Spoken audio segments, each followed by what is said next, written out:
damn, everyone around him is immediately better, trying harder. Opposition even. Everybody. Everybody. It's absolutely incredible to watch. Even going back to that game against Orlando City and just seeing him go back and forth and get a little chippy, and he's so invested. And I think that was, we were talking a little bit off camera before the show, you just wonder when you bring in a superstar like this that he doesn't need this. Like, this is another thing to add to his incredibly ridiculous resume. But he could just come in here and be the superstar, punch his ticket, go to work, whatever. It seems like he's really leaned into being someone that can work with these younger players, that wants to be friends with players on the team. And I think that's what makes this so amazing to watch and to feel like if you're a young player, as you mentioned, you're on the pitch with your idol, and not only that, he's fulfilling the dream that we all fantasize. Exactly. I mean, for you, when you saw that in that moment, what was that? What were your feelings like? It fills me with a sense of pride, but it could be one thing if he's just going out there. Benjamin Cremaschi is an 18-year-old kid, but he's delivering.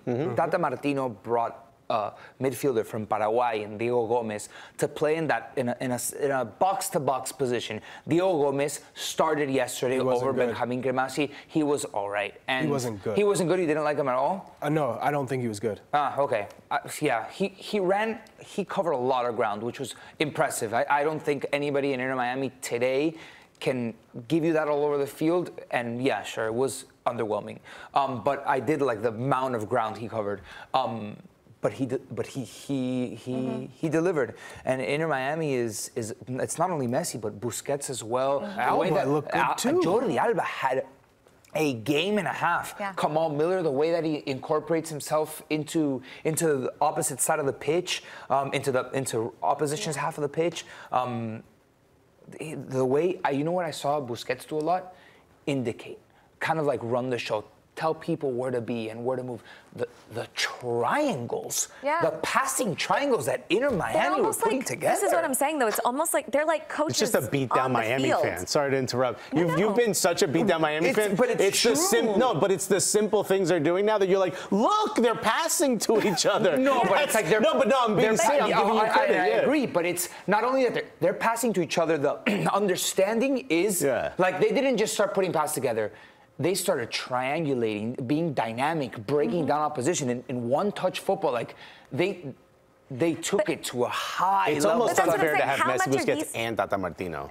How much of that falls on these players like Busquets? I mean, Jordi Alba, it's kind of too soon to tell. Obviously, had a great game yesterday, but and Messi as well. But just the teaching that they're doing in real time on the field.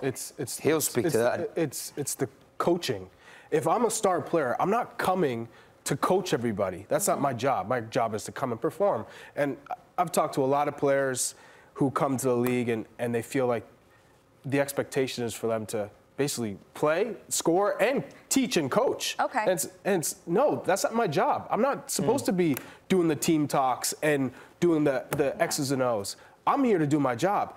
But I think there's a part of it is if I need to succeed, if I want to succeed, then the players around me have to know how I move and where to be and to find the certain pockets around me. And really, it's Tata Martino combined with Busquets, Alba, and Messi that have just raised the profile of Inter Miami.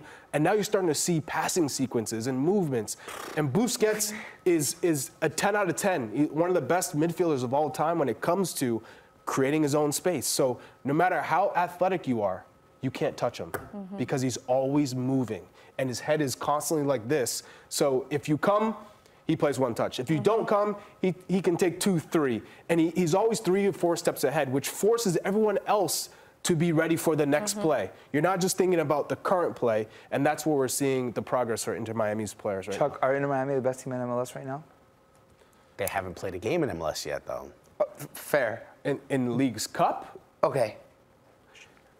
We saw in this match, though, the defensive deficiencies of Inter Miami. They play very high. And the poor pace of a Christoph. When you play in behind, issues. And if you could keep everything in front, it would have been game over. If you can keep the game in front of that back line, you're good, you're safe. But as soon as they have to run and chase their own goal, they're in trouble. Yeah. And Drake Callender is sometimes comes with big saves. he also is prone to a mistake or two, bad positioning or poor communication. Should have stopped the own goal.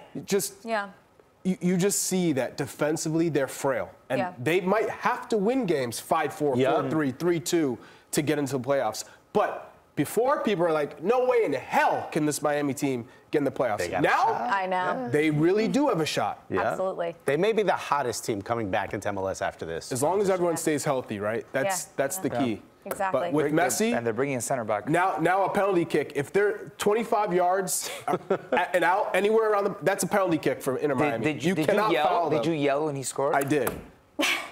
My wife's sleeping. I'm like, oh, what an asshole! And she's like, get the kids out of the house! There's a fire! Like, no.